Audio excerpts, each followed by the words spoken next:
welcome back to the channel. Yes, this is my garden. I'm in central England and it's raining. And the reason I'm in my garden, I was laying the ingredients to the dish out on the patio today because I thought we'd celebrate something. In a couple of weeks, spring will be upon us. So I thought I wanted to share my garden with all my amazing friends. And what's happened? It started to rain. Oh well, let's crack on with the ingredients, shall we? On the table you see a medium to large cauliflower that I've cut into florets and I've boiled for about 6 minutes, or you can always steam them. What you need to make sure though is that you dry them really well before popping them in the serving bowl. Next to that I've got some milk, or you can use cream or half and half. Then you'll see to the left celery, onion and mushrooms. Next to that there's a chunk of butter, thyme, parsley and minced garlic. At the front, I've got some bacon and some flour to thicken the sauce. A big chunk of Parmesan is going to be grated and mixed with some Panko Crumb to give us the most sumptuous topping to this cauliflower dish. Anyway, it's getting quite wet out here, so shall we make a mad dash back to the kitchen, and without any further ado, let's get cracking with this sauce, shall we? In the pan I've got my butter. Once it becomes sizzly, let's throw in the onions and the celery. And don't forget, all the measurements and quantities will be in the description below. Cook those for a couple of minutes only over a medium flame. And once they begin to soften, you can add some garlic and the parsley and the thyme. Cook them for a further 2 or 3 minutes until they're completely soft. Once they are, we can throw in our mushrooms. Now with this type of sauce preparation, the mushrooms will always absorb the moisture, and in this case the moisture is butter. So the problem is we need a certain amount of surplus moisture or butter to make our roux with the flour. So once the mushrooms have absorbed the moisture, we will need to add an extra chunk of butter.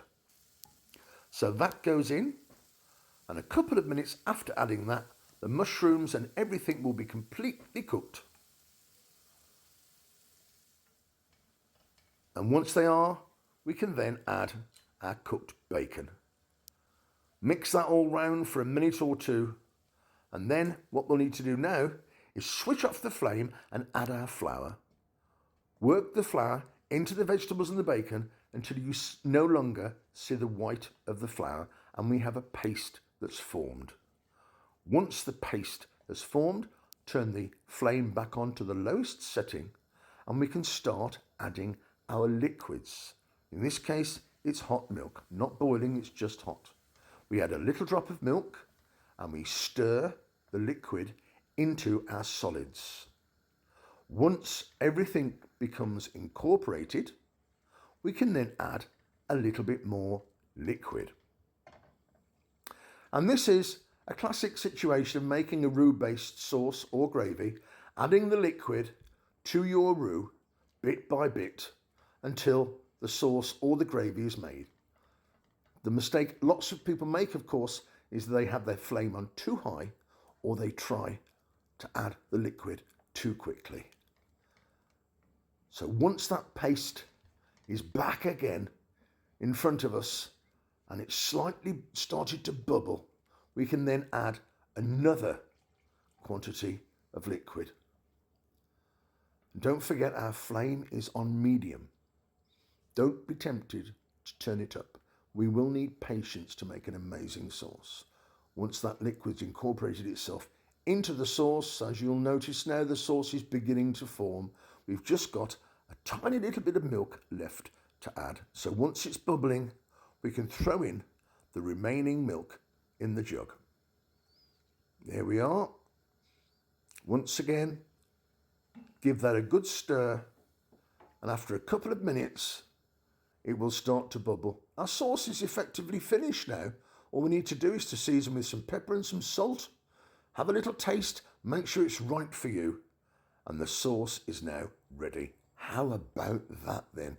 It's beautiful. Mushroom, bacon and celery cream sauce ready to cover our cauliflower.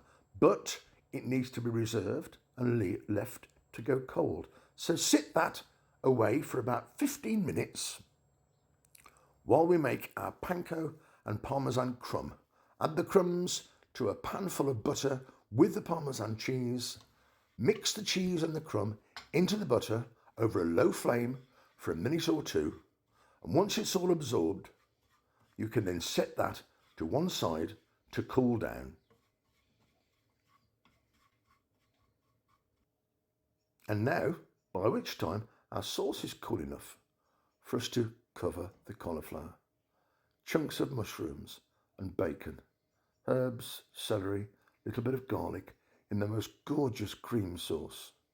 Cover the cauliflower completely with the sauce. There's no need for there to be any cauliflower showing. Make sure all that cauliflower is covered. Absolutely fabulous. And once it is, you want to level off that cauliflower in that wonderful mushroom, bacon and celery sauce. Level it off and evenly distribute your crumb as best you can. There shouldn't really be any need to have any crumb left over. We want to completely cover our cauliflower dish with the panko and Parmesan crumb. Absolutely fabulous. This is going to be sensational.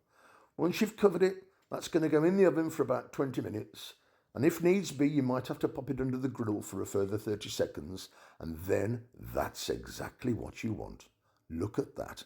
A perfect golden brown panko Parmesan crumb topping with cauliflower and mushrooms in a celery and bacon cream sauce underneath. A truly fabulous dish that's great as a main meal, perfect as a veggie side. It's even wonderful served with pasta. Let's serve it up, shall we? Look at that. Oh my goodness, there's a couple of pieces of cauliflower hanging on for dear life. Oh wow, that looks quite sensational despite the cauliflower. Absolutely beautiful. Hey everyone, if you haven't already, don't forget to subscribe if you've enjoyed this video. You can always leave me a like. Please leave a comment and share with your friends. Tell them what's going on over on the food channel. It's a food revolution with Archie Pie. I'll see you guys all very soon. I'm going to get stuck in.